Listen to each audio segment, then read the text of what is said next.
Majority Leader Moreno. Thank you, Mr. President. I move that the Senate proceed out of order for consideration of memorials. The motion is to proceed out of order for the consideration of memorials. All those in favor say aye. Aye. Opposed, no. The ayes have it, and that motion is adopted. We will now proceed out of order to consideration of memorials. Will the clerk please read the title of Senate Joint Memorial 6? Senate Joint Memorial 6, Senator Coleman, Representative Bacon, memorializing former Senator Gloria Tanner. Senator Coleman. Thank you, Mr. President. I move for the adoption of Senate Joint Memorial 006 and request it to be read at length. Will the clerk please read Senate Joint Memorial 6 at length? Senate Joint Memorial 6, Senator Coleman, Representative Bacon, memorializing former Senator Gloria Tanner. Whereas our respected former colleague and beloved pioneer, Gloria Tanner, a past member of the Colorado House of Representatives and Senate, departed this life on April 4th, 2022, at the age of 86. And whereas Senator Tanner earned her bachelor's degree in political science from the Metropolitan State University of Denver in 1974, and her master's degree in urban affairs from the University of Colorado in 1976. And whereas Senator Tanner was a loving mother to her son Terrence R. Tanner and two daughters, Tanvis R. Tanner and Tracy L. Tanner, a beloved grandmother to Tiffany Tanner, Terrence Tanner, Dahir Adam, Tracy G. Tanner, Latoya Phillips, Torrance Phillips, and Teddy Phillips, a blessed great-grandmother to Daphne Salazar, Laisha Tanner, Carter Neal, Aspen Slankard, and Taryn Garner, a loving sister to Violet Travis Ricks Esquire, a loving aunt and great-aunt to many nieces and nephews and great-nieces and great-nephews, and a loyal friend to countless others. And whereas Senator Tanner was a founding member of the Regina Social and Civic Club and a dedicated and hard-working member of the Delta Sigma Theta sorority, among other historic organizations committed to improving the quality of life for all. And whereas Senator Tanner began her political career working as the executive assistant to Colorado Lieutenant Governor George L. Brown, and in 1978 she became executive director of communications for Colorado Senator Regis Groff. And whereas Senator Tanner successfully ran for a seat in the Colorado House of Representatives for House District 7 in 1985 and served for 9 years. And whereas Senator Tanner became the second African American to fill a leadership position in the House with her election as House Minority Leader in 1987, a position she held until 1990. And whereas upon the resignation of Senator Groff of Senate District 33, Senator Tanner was appointed as his replacement, making her the first Black woman to serve in the Colorado Senate. During her term, she served 2 years on the Joint Budget Committee, and whereas during her time in the legislature, Senator Tanner helped pass Colorado's Safe Haven Law, which allows parents to anonymously surrender a newborn they can't support.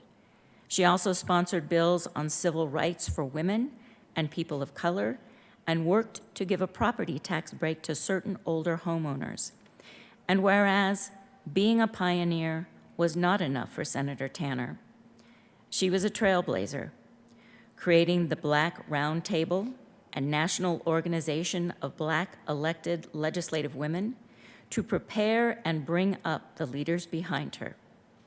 In addition, she established the Gloria Tanner Leadership and Training Institute for future Black women leaders of Colorado and Colorado Black Women for Political Action.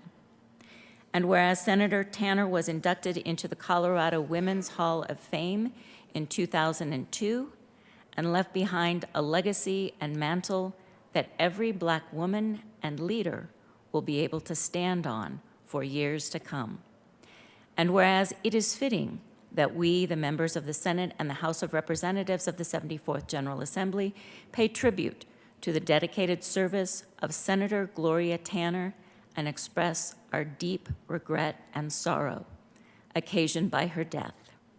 Now therefore be it resolved by the Senate of the 74th General Assembly of the State of Colorado, the House of Representatives concurring herein, that in the death of Gloria Tanner, the people of the State of Colorado have lost a dedicated public servant and outstanding citizen, and that we, the members of the Senate and House of Representatives of the 74th General Assembly, do hereby extend our deep and heartfelt sympathy to the members of her family and pay tribute to a person who served her state well and faithfully.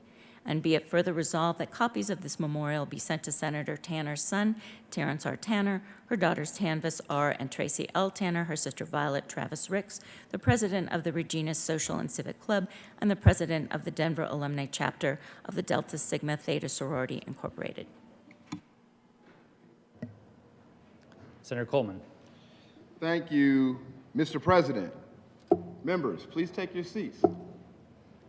Good morning. Good morning. How's everybody doing? This is a joyous occasion. Yes, it is. The Honorable Gloria Travis Tanner served as a member of both the House of Representatives from 1985 to 1994, including the role of House Minority Leader from 1987 to 1990, and the Senate from 1994 to 2001, where she concluded her Senate term as a member of the Joint Budget Committee. During her 17 years in public service, she initiated and sponsored legislation on key issues such as marital discrimination in the workplace, parental responsibility, workers' compensation cost savings, civil rights for women and minorities, and parental rights for adoptive parents. A mentor to many, Senator Tanner is the co-founder, as you heard, of the Colorado Black Women for Political Action and the National Organization of Black Elected Legislative Women, otherwise known as Noble Women. In the African American community, we celebrate the achievements of our elders and ancestors, their legacies, and how we are connected to their work within this place. Utilizing this phrase, we stand on the shoulders of those who have gone before us. In this moment, we, the African American delegation in the Colorado Legislature, Democratic Legislative Caucus, rejoice in our task to give honor to our ancestor, Senator Gloria Travis Tanner. Imagine actually standing on Senator Tanner's shoulders. Take a moment to think about and understand how much further we are able to see from this additional height. Imagine, too, our collective weight, which she supported and lifted up while she was alive, right up to her last days. And now, the paths and policies she championed sit on our shoulders, policies that today, nearly 40 years later, we find ourselves pursuing anew. Today, we reflect on our willingness and her willingness to work across the very aisle directly in front of me to push forward policies that moved the arc of morality. We remember willingness to laugh together, to find common goals. We remember her ability to shine a light on bigotry, on racism, and inequity, sometimes in this very chamber. And we remember her time and patience to share her wisdom with those who have followed her lead into both of the chambers of the Colorado General Assembly. Yes, we remember the first Black woman to be seated in this chamber, and we celebrate her. We say her name now, and we'll say it many more times as we stand on her legacy. I grew up on 38th and Monaco Parkway here in Denver. Senator Tanner lived on 22nd and Monaco Parkway. She was my House representative and my state senator from the day I was born until my junior year in high school, which is just a few years ago. Wow. Many members of our community encouraged me to run, encouraged us to run.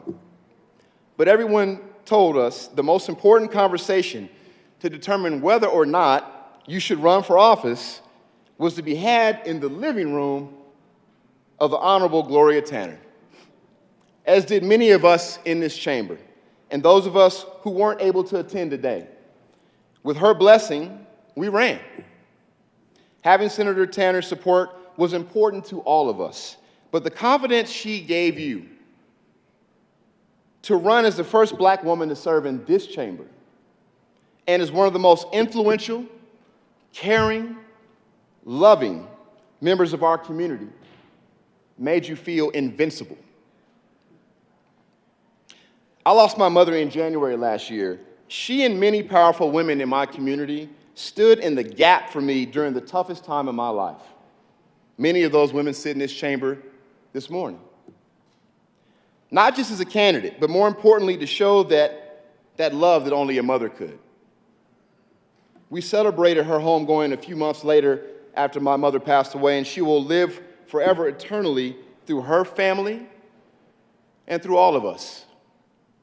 As members of the Colorado State Legislature, we remember Senator Gloria Travis Tanner for her leadership, for her excellence, and her service.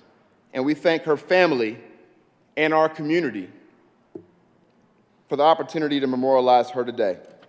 Thank you, Mr. President. Senator Fields. Good morning, Mr. President and colleagues, and our guests. Welcome to the State Senate. I'm here to pay tribute to someone that I truly do miss. That's Senator Gloria Tanner. I miss you, and I know that she's looking down from heaven at all of us, and she's noticing that I'm wearing red.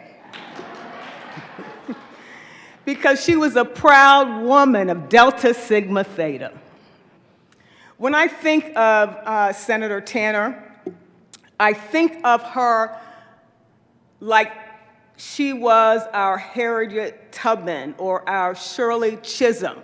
Harriet Tubman because she operated her own Underground Railroad. No one could run for office if you were black and you did not spend any time with Senator Tanner. She opened up her home, you sat at her table, and she had a discussion with you. And it didn't matter if you were running for a political office or was something that was going on in the community, she would lend some guidance and some advice. And basically what she said is, don't stand on the sideline complaining or whining. If you have something to say, lend your voice, get in the game. The same as Harriet Tubman. She didn't lose one single person that was getting out of slavery to freedom. Every single one that traveled that Underground Railroad made it to freedom. So when I ran for the House of Representatives way back in 2010, I had that conversation with her. And that's when I was reminded of Shirley Chisholm, because Shirley Chisholm would say, if you're not at the table and there's no chair for you, bring up a folding chair. She inspired me, don't wait for someone to ask you to run. If you're in my house, you've already been ordained and validated to run. And she would give me all kinds of different inspiring thoughts in reference to running a campaign and interacting with the community. I miss you so much because she provided me with the guidance that I needed. So I'm going to close there, but I'm going to close with something that I remember that she said to me about debating in the well. She told me never debate with a fool, because at some point people don't know who the fool is. I try to remember that, Senator Taylor. When she passed away, I discovered that I was sitting at her desk for 4 years and didn't know that until I was reminded by the Senate secretary. And there was a placard there. I really never noticed it. But knowing that I sat at her seat at that desk, that is the inspiration that I take with me every single day. She built a bench. That's what that railroad did in Denver, Metro, wherever. She would open her home to you. She built a bench. And she told you when it was your time to play. So Senator Tanner, I'm playing. I'm in full court, and I'm taking the ball on. Thank you. We love you. Senator Buckner. Thank you, Mr. President. And I ask for this moment of personal privilege to honor our friend, Gloria Tanner. It just does my heart so much good today to look around this chamber and see so many people from our community, so many friends and officials. Gloria is smiling. The Honorable Gloria Tanner is a legend. First African American senator in Colorado. And she was a lady. She was always appropriate in everything she did. She had a quiet demeanor and grace, but knew how to get her point across without really raising her voice. She was pretty. She was really stylish. She loved to wear her beautiful clothes and her fur coats. She had style. She was very wise and gave great advice. And the fact that she was the first Black to be elected to a leadership position sure tells you a lot. She served as Minority Caucus Chair over in the House, and I wish she were here today to give me advice since I am the Majority Caucus Chair in the Senate. She would probably tell me, Janet, when I came to your house, when your husband passed away, I told you to lead with purpose and poise. She's one of the reasons I decided to take a chance and follow my heart and continue my late husband's legacy. I will never forget the day, a few days after my husband passed away, and the doorbell was ringing a lot and my kids were at the house, and I heard my son and my daughter say, Mom, look out the window. Gloria Tanner's getting out of her car. I said, Gloria Tanner's coming to my house? Because she was a legend to our family. And it wasn't just Gloria who came, she brought her posse with her.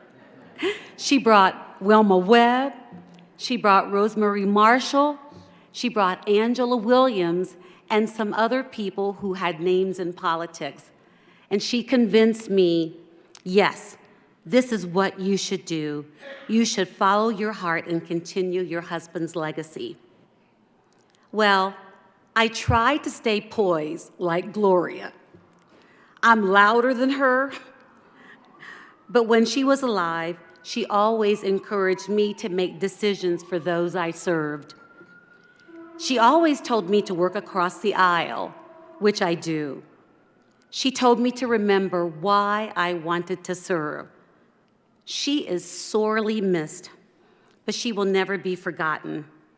We are going to continue her legacy. She made such a big difference, and we're not going to let her down.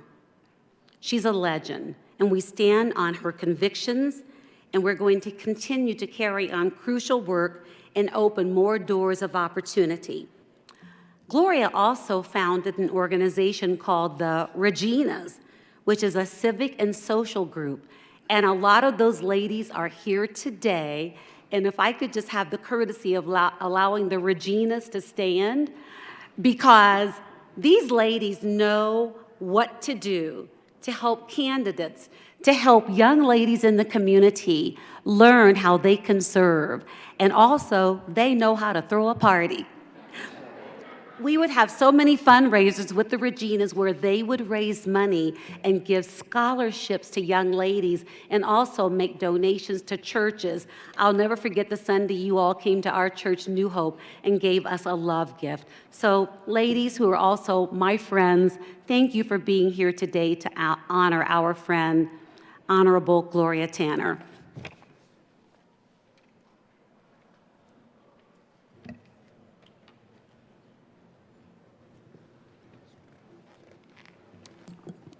Majority Leader Moreno. Thank you, Mr. President. I move to suspend Senate Rule 31A for the purpose of allowing current and former members of the General Assembly to address the Senate concerning this memorial. You have heard the motion. All those in favor say aye. Opposed, no. The ayes have it, and that motion is adopted. The Senate will now stand in recess to hear remarks from members of the House and former members of the legislature.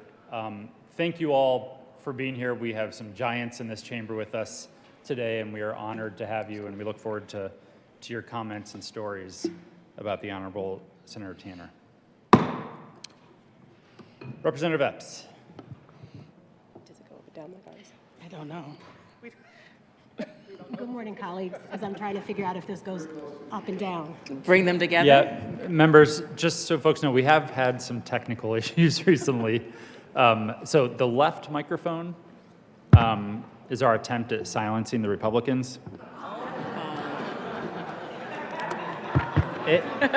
Touche. It hasn't been successful, but the left microphone is a little low, so either bring them together or speak in the right one, maybe. Absolutely. Good morning, colleagues and sorors. Part of the work of being here, an essential part of the work of being here, and the work done by our Senator Tanner is the work of voting itself. So apologies that we have been in and out as we've been running over to make sure that we can do that. If I missed it, if it hasn't already happened, and just do it again if it has, I'd love to invite my sorors of Delta Sigma Theta Sorority Incorporated to please stand as I acknowledge our soror. Would love for you to be recognized. Can we clap in here? I don't know if we're allowed to or not. We're in recess, I guess. I want to say a couple of things. It has been one of the honors of my lifetime to represent for these past few months House District 6. Every time you come to our Capitol, you are coming to House District 6. And so that's a special thing for me. A parallel honor, and one that I prayed for many, many years as a little girl and into becoming a woman, was to become a member of Delta Sigma Theta. And growing up on the East Coast and the South as I did, I knew the name Gloria Tanner long before I ever knew that I would be here, and that's special company to be in. You heard the word trailblazer used to describe Senator Tanner earlier, and that's true, but in a very literal sense. I'm not sure if our colleagues shared with you, please be seated. I'm not sure if our colleagues shared with you the brief story about our first public act as a sorority. And so we were founded in 1913 in January by college-educated women, but just 2 months into that founding, our founders did a remarkable thing, and it's a thing that Senator Tanner has carried forth many years later. I want you to imagine being 18, 19, 20 in college, being a black woman in college in the early 1900s, being a woman in college, period, at that age, and having the grace, the discernment, the fortitude, and the knowledge when going to school in the nation's capital to take a vote as a chapter, when you could be having teas and socials, and we did that too, I'm sure, but to take a vote as to whether or not, as a body, those 22 young, emphasis on young women, would take part in the Women's Suffrage March. And I bring this up in the context of Senator Tanner because it's important to understand that if you were a black woman in 1912 and 1913 and you were going to be participating in a women's suffrage march, as I shared with our colleague from Douglas County, you did so knowing that you were marching for a right that you weren't about to have. You did so lobbying for folks who were going to be recipients of a prize that was still out of reach for you at 18, 19, 20. I'd like to think, I was a precocious teenager, I would like to think that even I had the fortitude to do that at that age. I'm not sure that I would have. But that spirit is the spirit of Delta, and it's what Senator Tanner carried forward. It's a precious thing to lobby for a result that isn't even going to be yours yet, and to live to see it through. In 2021, I had occasion to have a series of interviews, I'll call it, with Senator Tanner, in preparation for another thing that I was aspiring to do, and she put me through my paces. She really, really did, and I'm the beneficiary of that. When I look out at your desks, I actually get anxiety looking at some of the clutter, but to each their own how we move through these spaces. If you're ever in the House chamber, you will see that of the 64 desks on the floor, there is one that is always clear. And I see a back row senator who may be my my counterpart in the Senate. Mine is always clear. And if you look down, though, there's just one thing on my desk. It's a little card holder, and the card at the back has words written on the back. And the words written on the back are the words that Senator Tanner said. They're the words that hundreds of thousands now of Black women have said on different continents, in different generations. But we all made the same promise. And part of that promise is, and it's written on the back of that card on my desk, is I will take an active interest in the welfare of my country, using my influence toward the enactment of laws for the protection of the unfortunate and weak and for the repeal of those depriving human beings of their privileges and rights. That's a promise we all make, and we take it very seriously. And when we make that promise, that doesn't mean you have to run for office one day, but it means quite literally that you will take an active interest, and Senator Tanner did that. And that you will work for laws for the protection, we may not now say the words unfortunate and weak, but we know what we mean, our most vulnerable neighbors, right? The folks who have been systematically excluded and who need our protection, the folks who don't have good representation here. And Senator Tanner did that, right? And to actively name teenage girls, naming as part of their promise that I will work for the repeal of laws depriving human beings of their privileges and rights, that's a bold thing for anybody to say, much less young women. And Senator Tanner did that. To her family, thank you for sharing her with us. Thank you. To my colleagues, I hope that we do all of the things that our colleague reminded us that Senator Tanner had laid forth for us to do. It is an honor. It is an honor to serve, and it is a special honor to not be first. Thank you.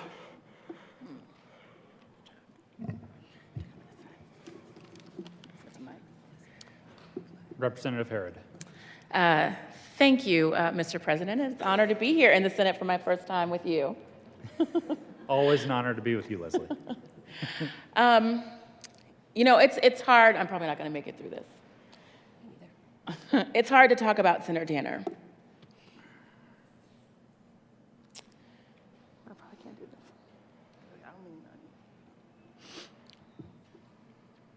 She meant so much to so many of us, especially those of us who just wanted to do better for our communities, for our people.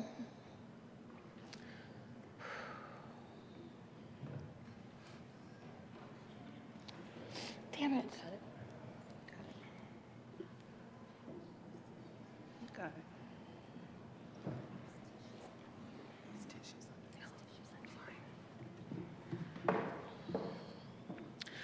When I was young, coming to Colorado, I was new to the political scene. I was honored to have the support of the Honorable Rosemary Marshall, who believed in me and who brought me under her wing and introduced me to the Denver community. Senator Tanner was one of the first people I met and one of the first people, along with Rosemary, who believed in me. I didn't think I could serve my community in the way that I wanted to because I am queer. And she reminded me that I can serve because we can do it, and because it is our duty to serve. I was never a Delta. I didn't have that opportunity growing up. So she brought me into Noble Women. And I think that was her training ground for me to see if I was ready to serve. And then I became the president of Colorado Black Women for Political Action and knew it was my time to step up. She never hesitated in supporting me, but she always made sure I knew where my heart was and knew where the work is. I think about Representative Bacon, Representative Epps, Senator Coleman, Ashley. I think about us younger generation of folks who are coming in trying to fill the shoes of Senator Tanner, Representative Marshall, Representative Webb, Anna Jo, so many folks.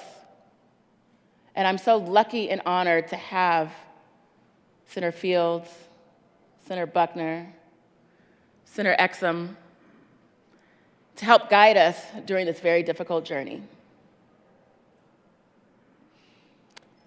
I remember the time that folks realized that Gloria and I had grown close, and there was a young man who was a good friend of mine, and you guys can be seated, thank you for your support in that, who wanted the support of Senator Tanner so that he could run his race. And I told him it was going to be difficult because she didn't know him and that she wasn't an easy first conversation, as Rep. Epps mentioned.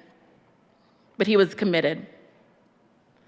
And the way that you have those conversations with the senator is you go to her house and you sit on her back porch and you have tea or lemonade, talk about her flowers and her garden, and then she asks you the very tough questions.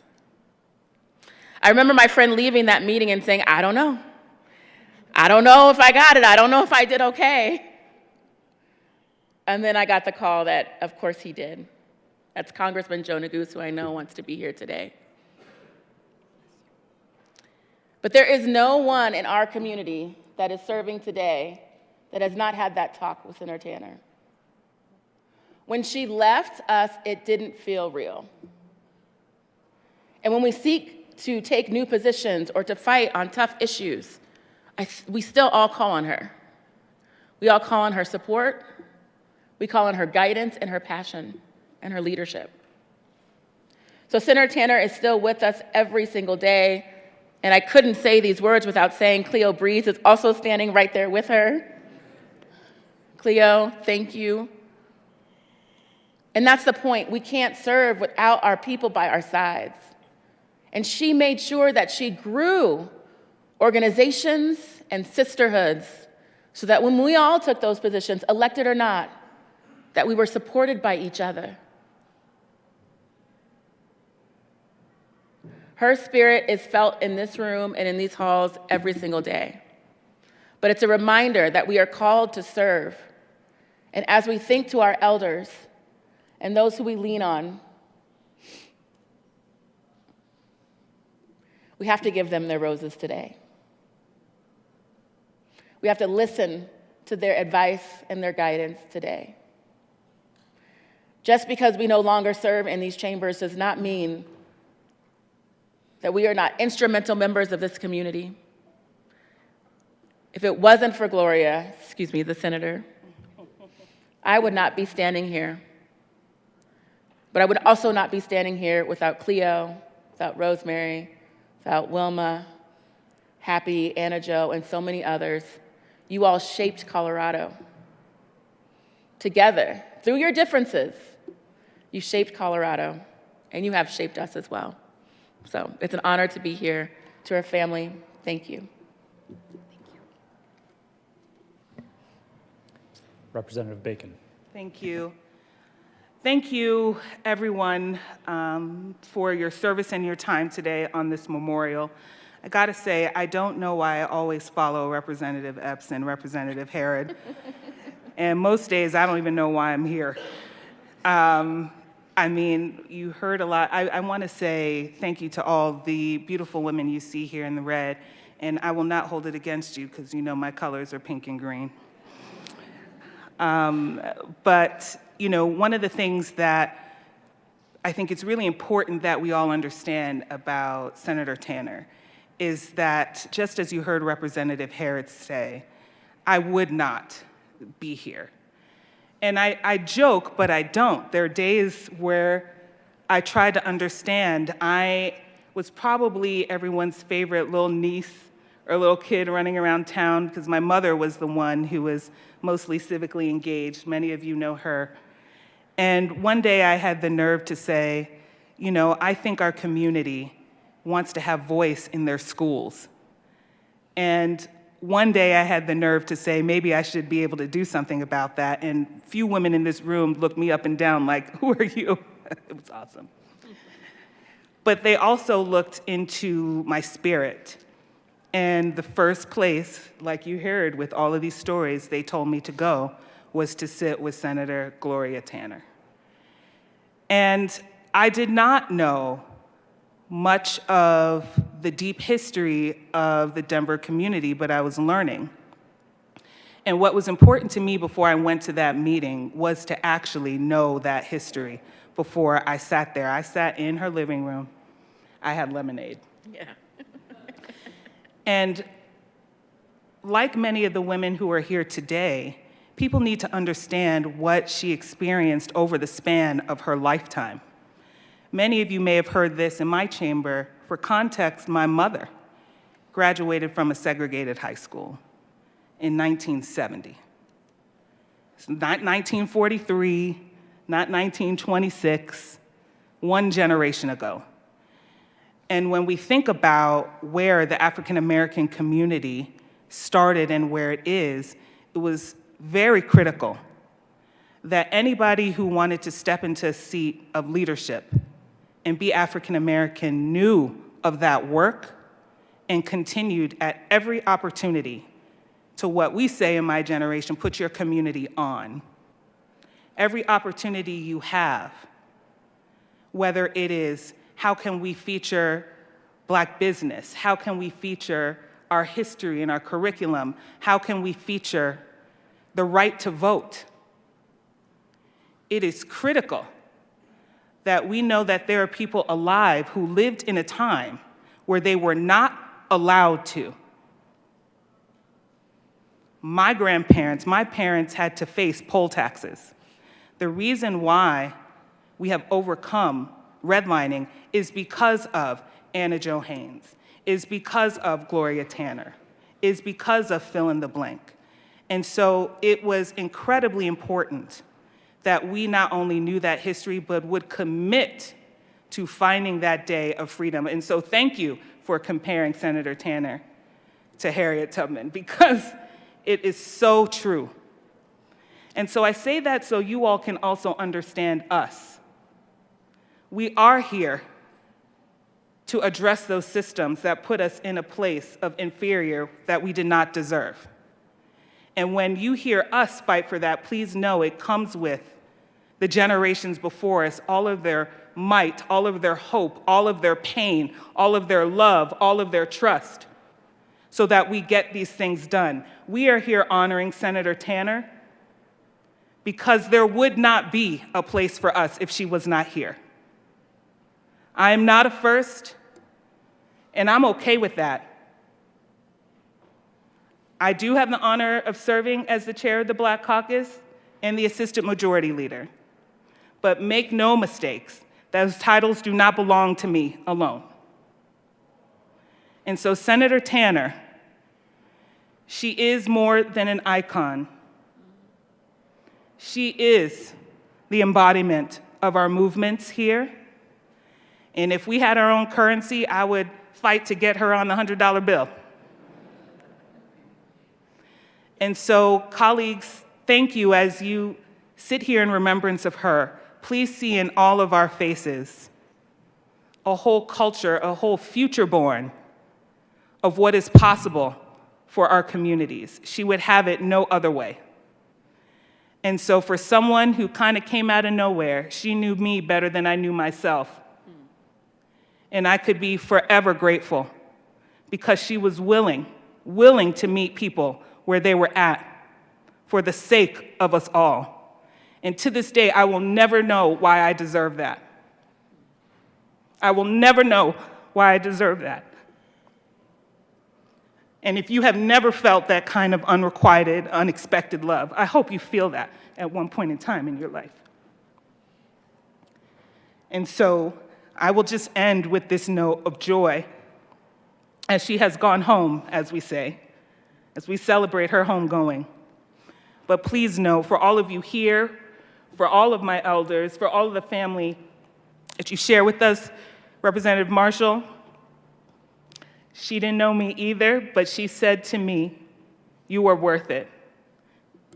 Anna Jo Haynes, Happy Haynes, Wilma Webb, Khadijah Haynes, and yes, Speaker Carroll, Dr. Percioni, thank you all for celebrating her homegoing today.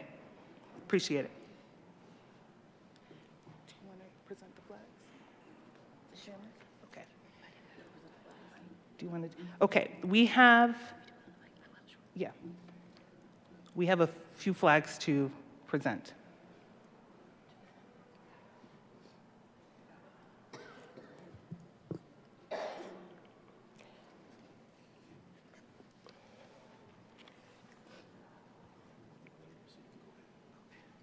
Am I going someone specific?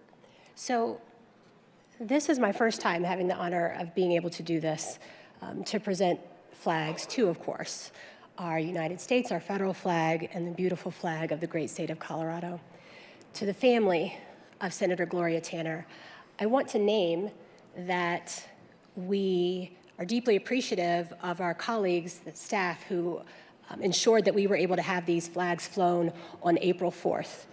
April 4th is the day that she left, that she went home a year ago, and it's also a day that many in this room will understand why it's a heavy day for we who care about justice in these United States. It's a day that we know that we lost someone else very precious to this movement. So I appreciate the logistical support in ensuring that we were able to do this on April 4th.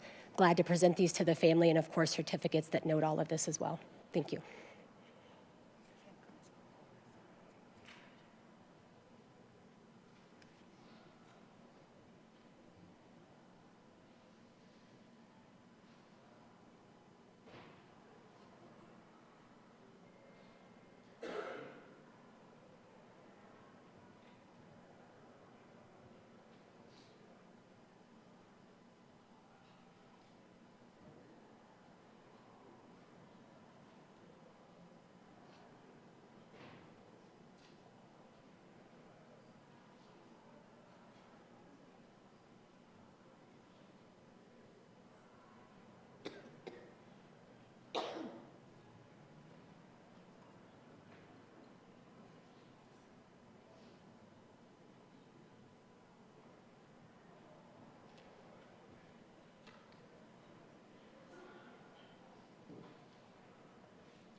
Any former members who would like to speak, please feel free to come to the well at any time.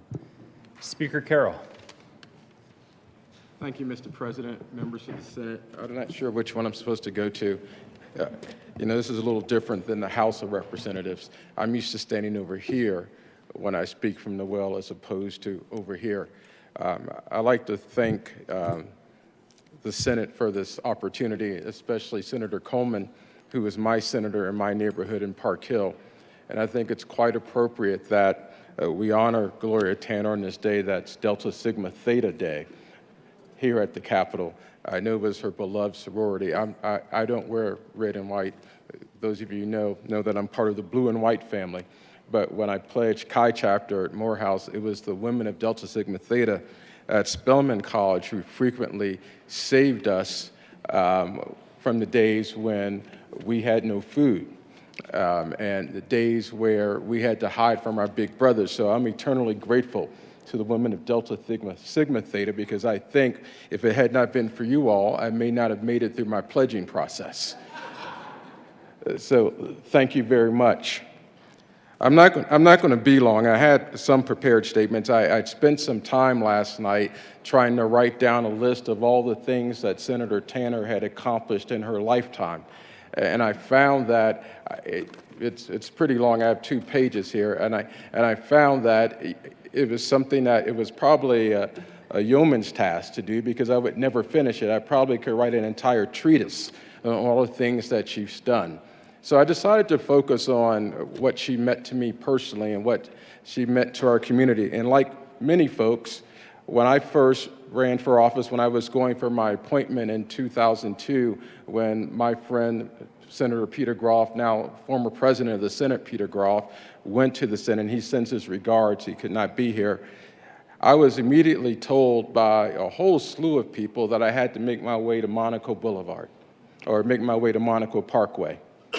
And I went to Monaco Parkway, and I sat in the living room, and I spoke to Senator Tanner, and I was the dark horse candidate. No one thought I was going to win. There was a preferred candidate to fill the vacancy to House District 7, and I was not that preferred candidate. But Senator Tanner, even though she did not support me because she was the preferred candidate, told me, if you feel the calling in your heart, if you feel this impulse to do this thing, then you go do this thing. And as a young preacher back then, and I'm not going to preach today because I'm more of a lawyer than I am a preacher nowadays, Oh, hey, Senator Gardner. I'm glad to see you're still keeping things going with the long discussions here. We served together in the House, and we were in the House Judiciary Committee together, and we had many of long nights thanks to him. And so thank you for doing that. I hear it goes on in the Senate. But she told me to do what you feel in your heart, to follow the call that you think you have.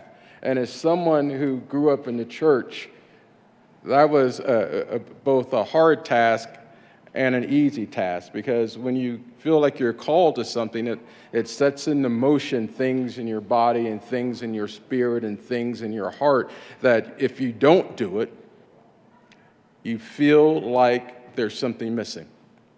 So one of the things I learned from Senator Tanner is that you have to pursue those things that you feel called to do.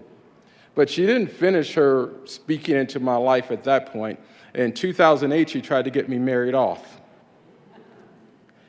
During the DNC convention, when it was here in Denver, Colorado, some of you were there, she had a big party in her backyard over in Monaco. And for some reason, there was an inordinate amount of single women that were there. And for some reason, there was an inordinate amount of single women who made their way by the place where I was seated.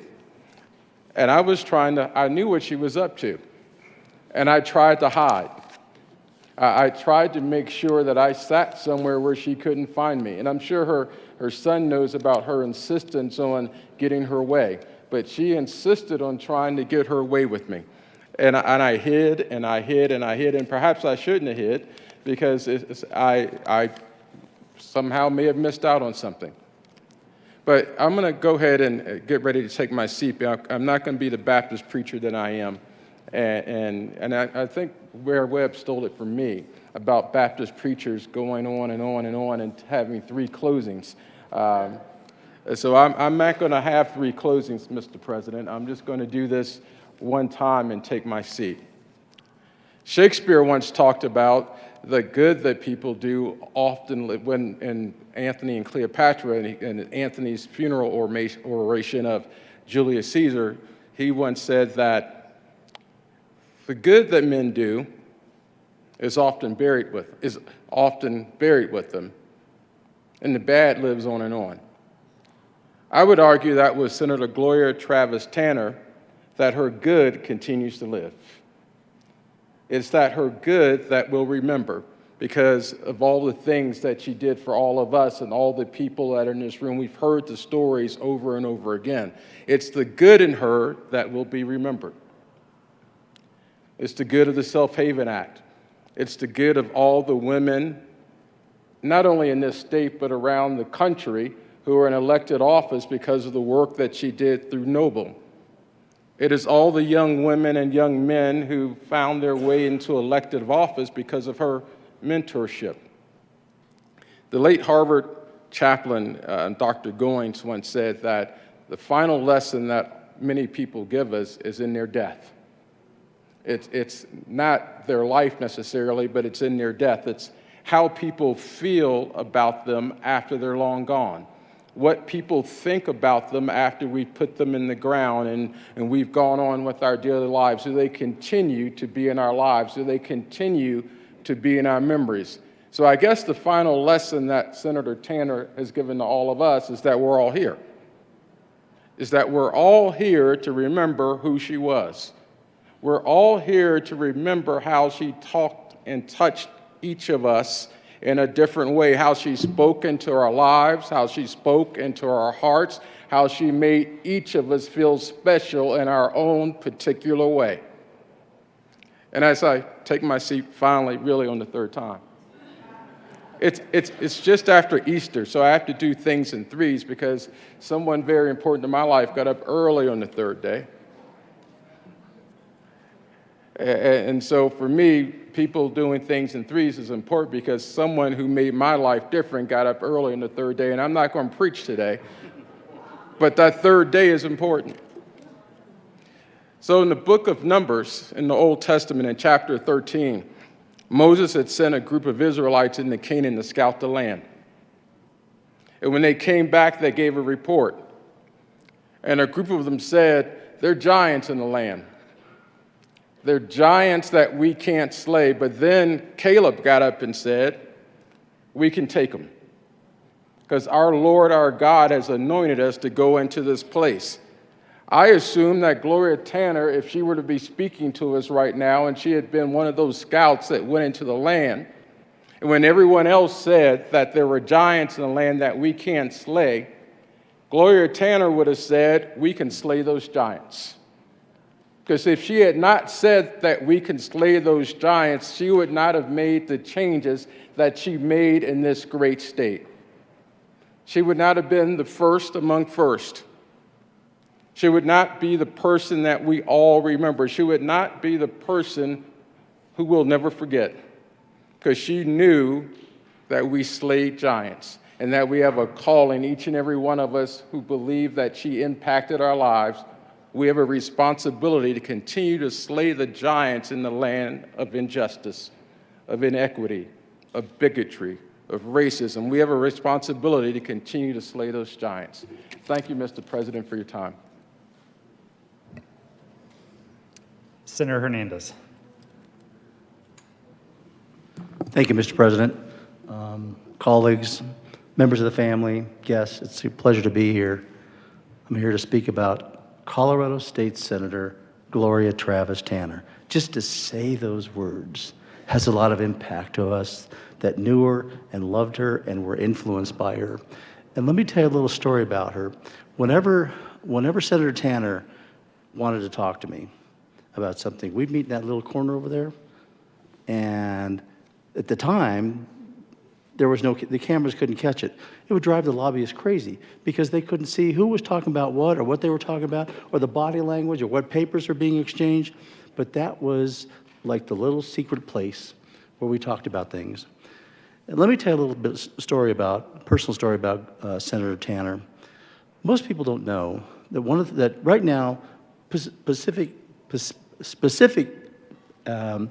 prostate antigen tests are now included in almost every healthcare plan.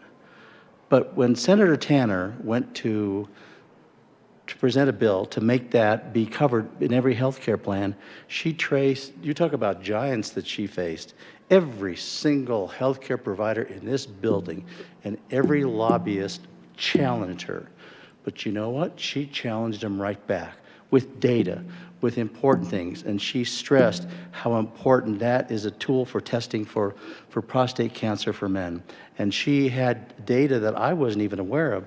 But to this day, I remember how, and I probably shouldn't say which provider, but there was one provider that just kept coming to me and saying, well, you can't vote for that. I said, this is Senator Tanner's bill. There's no way I'm going to oppose her. She's doing the right thing. And every single bill that she passed and carried was for a community or community at large. And that's what impressed me about her.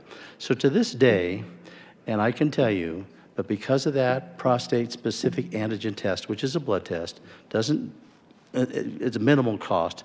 And now that I look back, I wonder why they fought Senator Tanner so hard on that. Because it's a tool. It's a tool to discover are there prostate antigens in your body, what's going on, so that you could do further things. And even there were some oncologists who said, well, we're going to get false positive.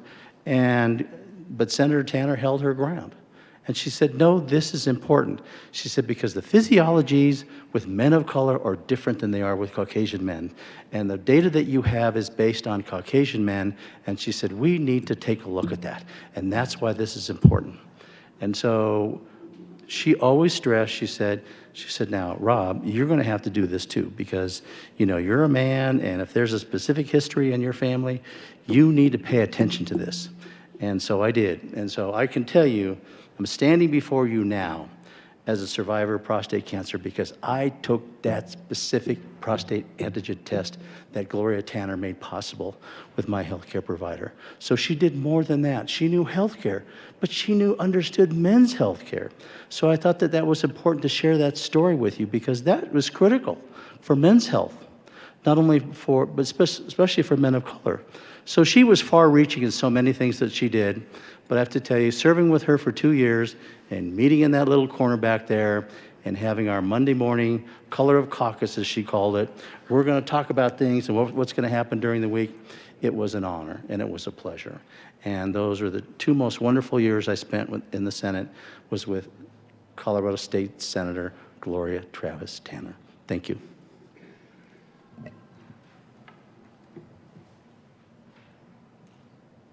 Representative Webb.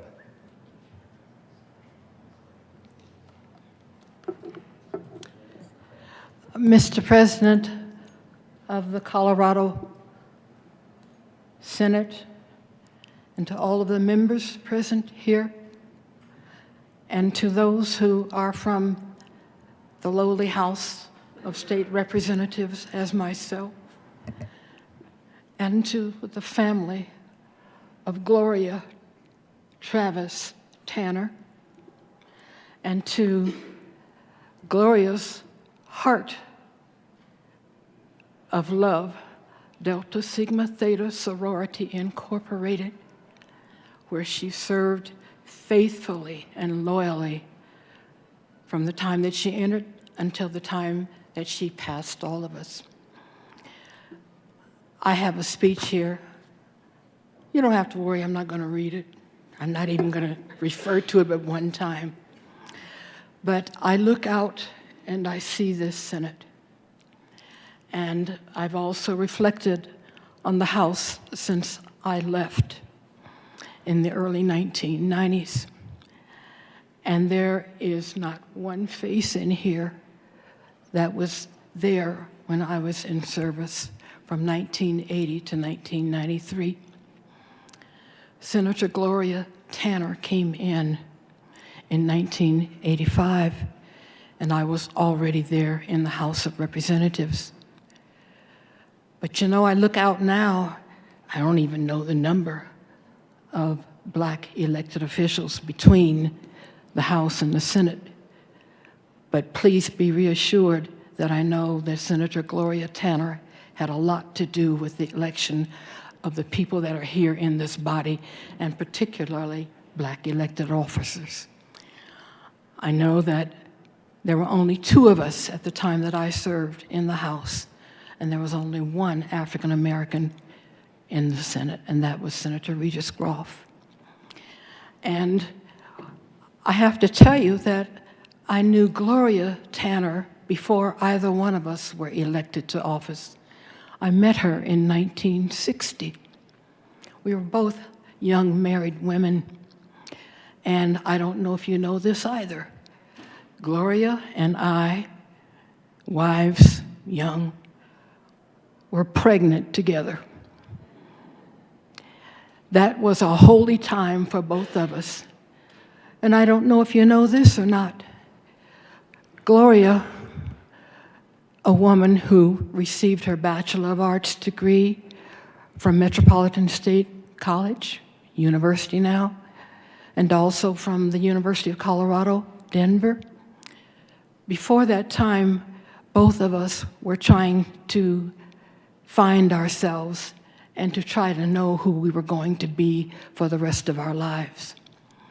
And so before Gloria went to those prestigious colleges and came out magna cum laude and all of these great things, we both went to something that helped a lot of people, and that was to Emily Griffith Opportunity School. I was what was called, at the time that I was young, a secretary, and now we are administrative assistants. And we learned from that experience, and we never knew that she would be the first African American woman to become a senator in the Colorado State Senate. And I never knew that I would be elected to the Colorado House of Representatives and served more than any other black person there. I served 13 years in the Colorado House. And I'm saying this to say this. Gloria and I were inspired in the 1960s particularly because we were inspired by such leaders who made our government deal with issues that they didn't want to deal with, like voting rights, and like whether or not schools were segregated and needed to be desegregated, and registering people to vote. I remember that Gloria and I would go up to the Dahlia Shopping Center, which was at that time, the border of both of our districts. I was District 8 and she was District 7. And we would register people at the old King Soopers that was there in that shopping center. And from that moment on, we tried to make a difference, not even being elected to office. And I have to say, or else I would not be complete in telling this story, to stating that we were moved because there was so much racism that existed. Racism hasn't gone away, but it's just in a new form. And I want to say thanks to Gloria for the way that she approached, the way that she served our state and our nation and also our city. She said to me one day, and I have it in this speech that I was going to read to you, which is much better than my speaking from my heart right now because it's really very, very painful. I am probably, politically speaking, the oldest person in this body right now and the oldest person in the House because most of those members are gone. And so you probably don't know a lot of the battles that went on. Gloria said, "We all may be a little different, but when we cry, we all cry tears that are all clear, and everybody's tears are all the same." And that was her philosophy for being an elected official. And so we worked through all of the problems that were facing us at the times that both of us served together. And there were good times that were there too. But you can really tell when somebody is a for real person. Just get in a little bit of trouble and you'll see who your friends really are. Gloria got in trouble once in the House, and I got in trouble once in the House. Gloria Tanner wanted to be our caucus chairperson, and she had been able to get the number of votes that she thought was necessary for our caucus to elect her. When we first cast the first ballot, it was a tie vote. And so I, State Representative Wilma J. Webb, made a motion that we take a recess for her to solidify the votes that she thought she had.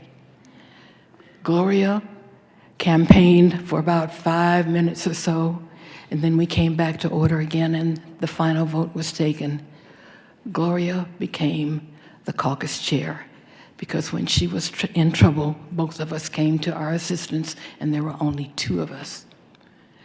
You probably have heard the story about when I had been the sponsor for Dr. Martin Luther King's holiday in Colorado, and it got passed in 1984. Well, I paid the price for doing that. I was already a member of the Joint Budget Committee, and I was not approved, although I had been voted by my caucus, and although I had been appointed by our minority leader. Well, we had to go to court to fight for the fights and for the places of the minority party to be able to appoint their own and elect their own members to committees in our General Assembly. Well, Gloria helped in that effort because we had to have expensive attorneys to be able to take our case to court. We won that case, but I would not have been able to succeed if it hadn't been for the assistance of Gloria Tanner. And I remember her when she would come into the House, and this was before technology really had its place in our world like it does today. She had a yellow legal pad that she would carry around with her every day, and she would always carry it up in her arms, always, all the time. And she would have each and every telephone call that any constituent had made to her, And she would answer all of those telephone calls because my desk wasn't too far from hers, and I could hear her returning her calls to all of her constituents. Another thing that she did, she set an example for all of us in terms of raising our children. Gloria would have her children, and I remember particularly her grandchildren, to come down and follow her all around these halls and all around these chambers and to political meetings. And she was an excellent example of being a parent. And so I want to say, yes, we miss Gloria Tanner. She was a fantastic organizer. She knew how to bring women together. She knew how to bring groups of people together. And she would get them to do what she thought should happen, even though she was very, very soft-spoken. She never yelled at anybody. She never forced anybody. But she had a will for trying to do what she knew to be what was right. And so, yes, today, as we are paying tribute to Senator Gloria Travis Tanner, I want to say, yes, if we could say it to Gloria, we miss you so much, Gloria. But the one thing that's even greater than missing you in all of the things that you started and all of the things that you made happen, we're the better for it, and we remember you for it. So I just want to say thanks to this body and to all of the people, all of the friends, near and far, who supported Senator Gloria Travis Tanner. I'm really honored to make remarks about her. Thank you. Senator Weissman.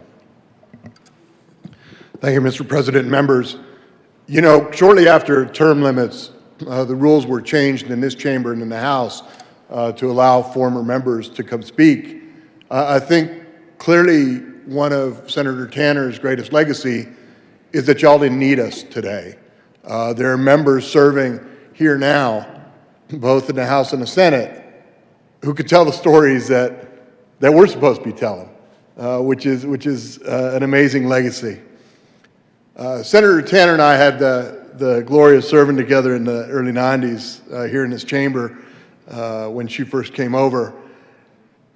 And what impressed me the most about her, and Representative Webb, First Lady Webb just mentioned it, you know, her constituent work. She was by far the best outside of the building legislator that I ever served with.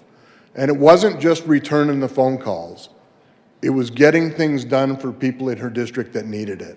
Her and her assistant Faye were nonstop. They had an office set up in Colorado Boulevard where folks would come in, and even if it was stuff that she had nothing to do with, Medicare or Social Security or a school district policy, one of the great things about our job now, and evidently she had that well after I did, is people return our phone calls.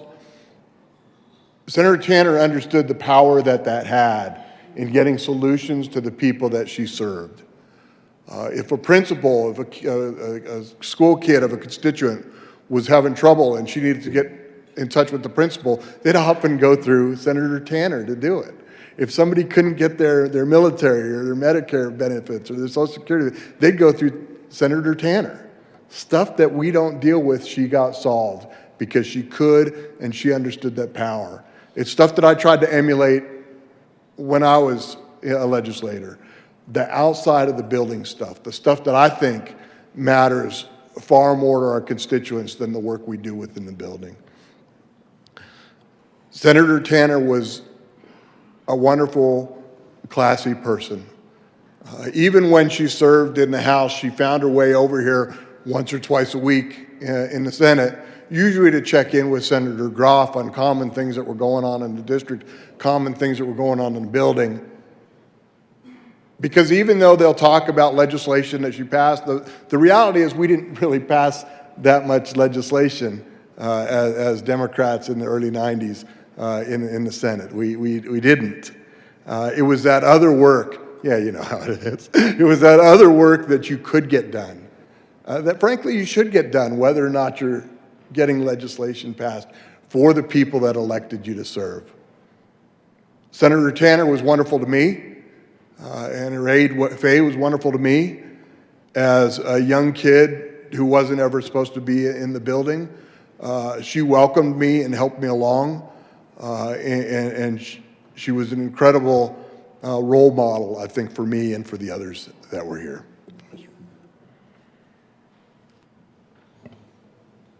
Senator Dennis. Thank you, Mr. President. Colleagues, I'm Gigi Dennis, former state senator from the southern part of the state, and I think I'm the only Republican that served with Gloria that's here. And so this is a real honor for me from the standpoint I was over in the House doing a memorial for Representative Jim Snook, and then when I saw the calendar, I was like, goodness, yes, I need to come talk about our friend Gloria. So Senator Tanner, so many of the words that you all selected were right on. She had poise, she had grace, she rarely came to the well, but when she did, you'd all pause and listen because you'd get tired of listening to those that were always up here. And Gloria had such meaning and heart. And it was all that, it was, you know, if I needed a rural vote, I could go to her and explain the situation. And Gloria was so thoughtful and would, you know, she'd work with us. She worked across the aisle, and she was quite an effective legislator. I want to share one piece of legislation that she carried, and I was reminded by this by former Representative Gail Berry. Gloria carried the legislation that allowed people that wanted to give up their young babies and take them to a safe haven of the fire station. And it was a ruckus, and Republicans were upset, and Democrats couldn't understand why, and we finally came to the middle and got that passed. And so you think about, you know, the challenges that some young women face and the uncertainty and the not knowing what to do, and to be able to go and put their child where they can at least know that it's a safety net. And then other things happen. But Gloria was one of those. She had great compassion and great heart, and I was very proud to serve with her. Thank you. Representative Piccioni. Thank you, Mr. President. This morning I had to give a keynote address, and I was really nervous that I wasn't going to be able to make it back here in time because I wanted to speak also to the legacy of Senator Tanner. And I thought about that, and I was texting Senator Buckner and Senator Coleman. I was like, when are you going to start? Because I'm not done until 9:15. I should have known better that you guys were going to be talking for a while. But as I was thinking about not making it, it really hurt my heart because I knew that there's going to be a day, hopefully a long time from now, but there's going to be a day when I hope that I will be memorialized. And I thought there's going to be a young person who is going to face that same decision. Should I go and deliver this keynote, or should I get somebody else to do it so I can be here? And I thought about the legacy. And as I look on you all, the legacy that you will leave, well, I hope that you dream of having this kind of legacy, of having people come to speak about the impact that you have made on their lives, but also on the law. Because that's part of the reason why we all speak to this, is because for many of us, we became the first because there was no opportunity for us, because there was a law that prohibited us. My mom was one of the first black women to work on Wall Street. She tells me that even now. She's in hospice, but she still reminds me that. She and my grandmother, two very strong black women, instilled in me a passion for becoming the first or doing whatever I set my mind to do, even when they couldn't. I was born in 1960, Honorable Webb, so 1960, yeah, I was born in 1960, at a time when we didn't have the civil rights movement, at a time when my mother and my birth father, it was still illegal in most states for them to be married. Interracial marriage wasn't legal until 1967. The Voting Rights Act wasn't passed until 65. I was already 5 years old, 7 years old, 4 years old. Law means a lot. It gives people opportunity. It gives access. So what you're doing here is not just taking a seat. You are helping to craft the laws that will provide opportunity for so many people. When I first came into this building, it was January of 2003, 20 years ago, almost to the day. It was the first time I was actually in the building was new legislator orientation. I had never been in this bill. I had never done anything politically before. And I was in Fort Collins, so I wasn't among the Denver community of African American political folks. And when I came in, Representative Marshall, I know you remember this because we joked about it a lot. My desk was not far from her desk. And I came in and I said, you know, I'm a sister.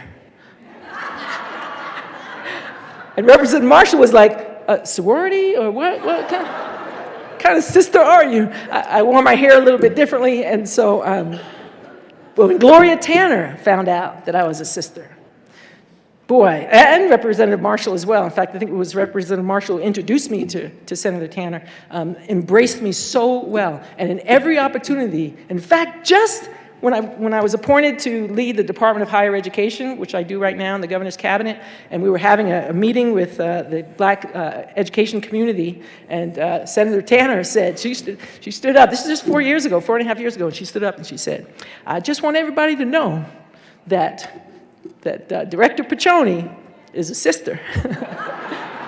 And she said her mother just had a thing for Italians. But I was delighted for her to say that, because the embrace that she had for me and the guidance and mentoring that she provides to so many of us is her legacy. And so I want to end with just saying, what will be your legacy? How will we speak about you? And I hope that it will be with the same kind of passion and commitment that all of these people here have spoken with. Thank you.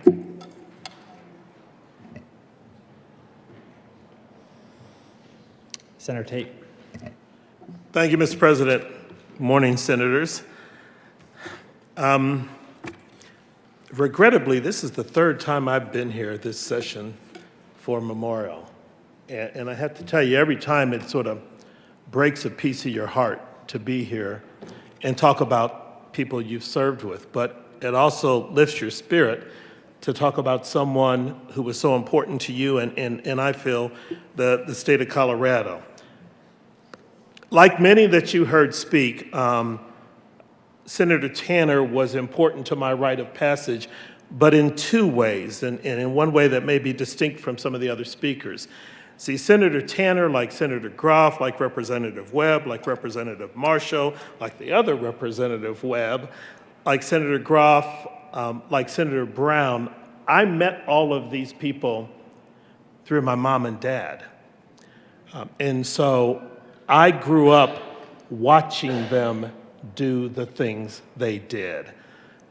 Often alongside with my dad, sometimes butting heads, but I watched that, and it forms a cohesive community when people understand they're all in a battle and a struggle together, much like Representative Piccioni was referring to. But what's more important is when you're forged in that battle, the people around you who watch you take responsibility for toughening you up and getting you ready for when it's your turn to step up and fight that battle. And Senator Tanner did that for me. Like many others, I had to go in the living room and get approved to run for office. I had a similar meeting with Representative Webb and former Mayor Webb to make sure I was made of the right stuff. It helped that my dad knew them, but you can't always stand on your parents' accomplishments or others. You have to prove yourself. But then once you're approved, it's nice to be accepted and to be mentored. And that's when I sat thinking about Senator Tanner, I just wrote down a bunch of words: fierce, determined, loving, mentor, wise, clever. Oh man, was she smooth.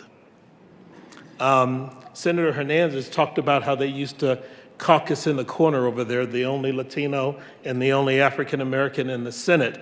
Senator Tanner used to summon me from the House and sit me in the corner and say, so here's what you need to do. You're in the minority in the House. Your bill's going to die unless you get this senator to go over there and talk to Ken Clover, and you get this senator to go over there and talk to Jim Rizzuto, and get some of these senators to talk to some of these representatives, or your bill is dead.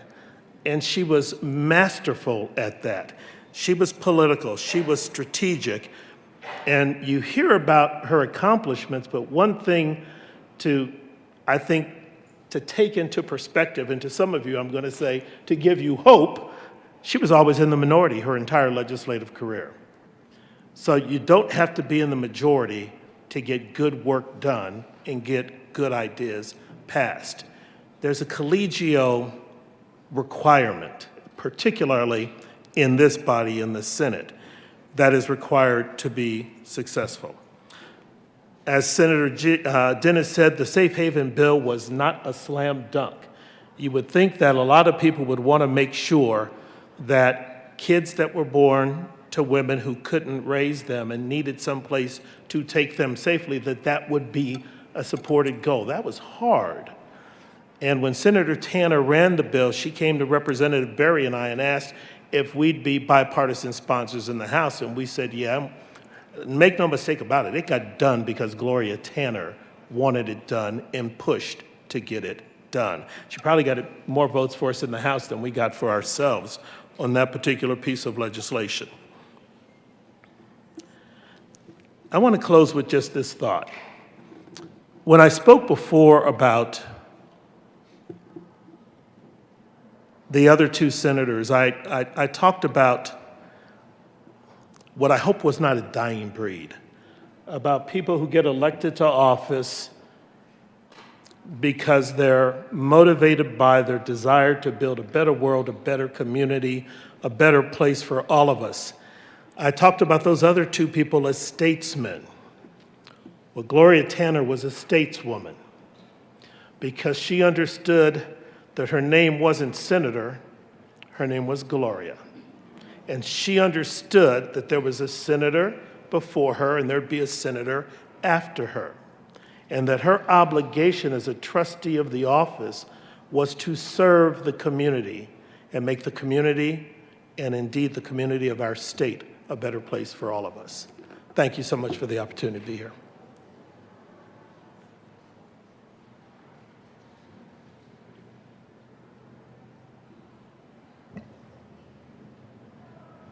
The Senate will now come back to order. Senator Exum.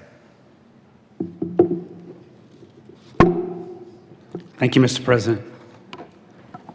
Contrary to popular belief, our status with God is not based on our title. And our status with God is based on how we serve our neighbor. And Gloria Tanner is reaping the rewards of that, of serving her neighbors. I have before you the flag adopted June 5th, 1911. The state flag embodies the colors of the national flag, the blue of the Colorado skies, the gold of her metal, the white of the mountain snow, and the red of her soil. This flag of the state of Colorado is flown at the Capitol, Colorado State Capitol, in honor of Senator Gloria Travis Tanner, Colorado's first black woman senator, at the request of the Colorado Black Caucus, April 11, 2023. And I'll present that to the family. Thank you. Senator Coleman. Thank you, Mr. President. Members, thank you so much for taking the time this morning. I know we have a lot of business to get done, but I think we all understand the importance of this day and this moment in recognizing one of our own. I'd be remiss if I didn't recognize just two more folks, individuals who have taken up the mantle, but also individuals who have paved the way. In order for you to get elected, you have to have a campaign manager. And one of those folks who happened to help Senator Tanner was Miss Anna Jo Haynes. Just want to make sure we recognize her. Thank you so much for your support.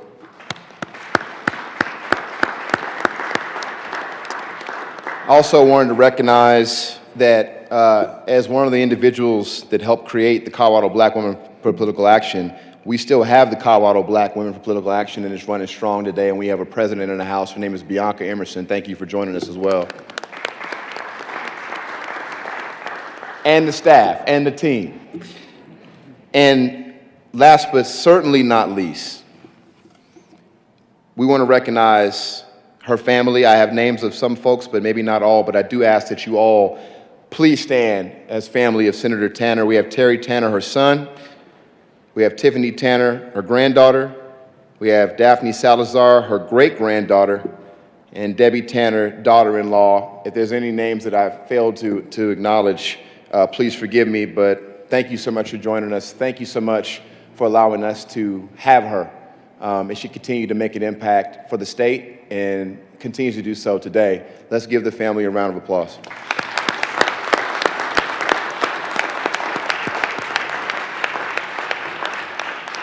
Mr. President, I renew my motion for the adoption of Senate Joint Memorial 006, and I request a roll call vote. The motion is the adoption of Senate Joint Memorial 6. Will the clerk please poll the members? Senators: Baisley. Baisley, aye. Bridges. Bridges, aye. Buckner. Buckner, aye. Coleman.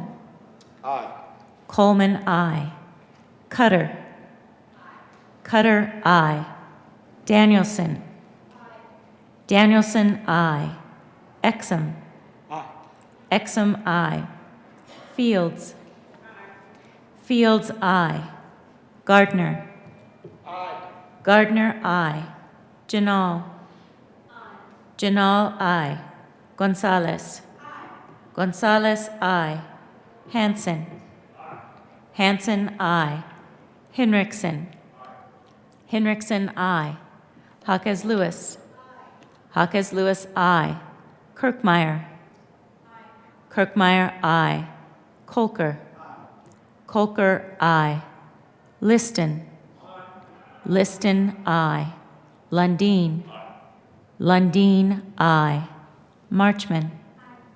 Marchman, aye. Moreno. Moreno, aye. Mullica. Mullica, aye. Pelton B. Pelton B, aye. Pelton R. Pelton R, aye. Priola. Priola, aye. Rich. Rich, aye. Roberts. Roberts, aye. Rodriguez. Rodriguez, aye. Simpson. Simpson, aye. Smallwood. Smallwood, aye. Sullivan. Sullivan, aye. Van Winkle. Van Winkle, aye. Will. Will, aye. Winter. Winter, aye. Zenzinger. Zenzinger, aye. Dennis. Dennis, aye. Hernandez. Hernandez, aye. Tate. Tate, aye. Weissman. Weissman, aye. Mr. President. Aye. President, aye. With a vote of 35 ayes, 0 noes, 0 absent, 0 excused, Senate Joint Memorial 6 is adopted. Co-sponsors, Senator Coleman. Thank you, Mr. President. I request the current roll call be added as co-sponsors. See no objection, the current roll call will be added as co-sponsors.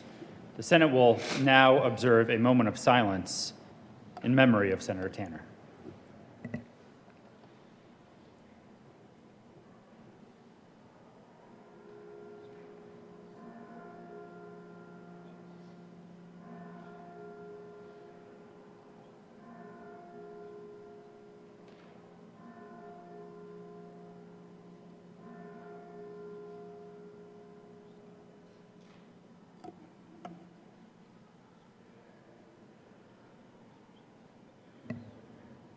Senator Coleman. Thank you, Mr. President. Before we take a brief moment, just wanted to remind the individuals who are here, the women of Delta Sigma Theta Sorority Incorporated, to please stay as we do have an additional tribute to you. Thank you, Mr. President. We will now stand in a brief recess to allow members to greet the family and our guests.